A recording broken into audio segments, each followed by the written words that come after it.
هفتمین جن از 72 جن تحت فرمان حضرت سلیمان آمون نام دارد.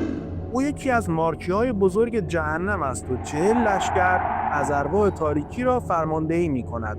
در کتاب‌های کهن گفته شده که آمون در آغاز به صورت گرگی عظیم‌الجثه ظاهر می‌شود.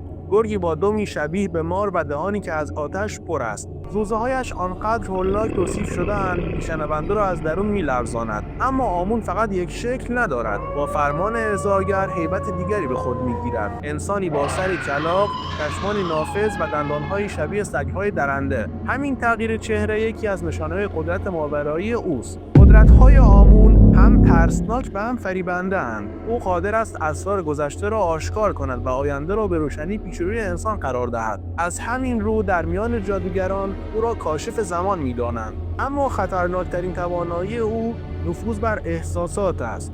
آمون می‌تواند میان دوستان و عاشقان بذر نفرت بکارد و آنها را دشمن یکدیگر سازد. در عین حال قادر است میان دشمنان نیز آشتی برقرار کند. به همین دلیل نام او همواره با واژه تغییر همراه است. تغییری که میتواند سرنوشت هر انسانی را دگرگون کند. میگویند هر جا نام آمون برده شود، در دل شب صدای زوزه گرگ شنیده خواهد شد.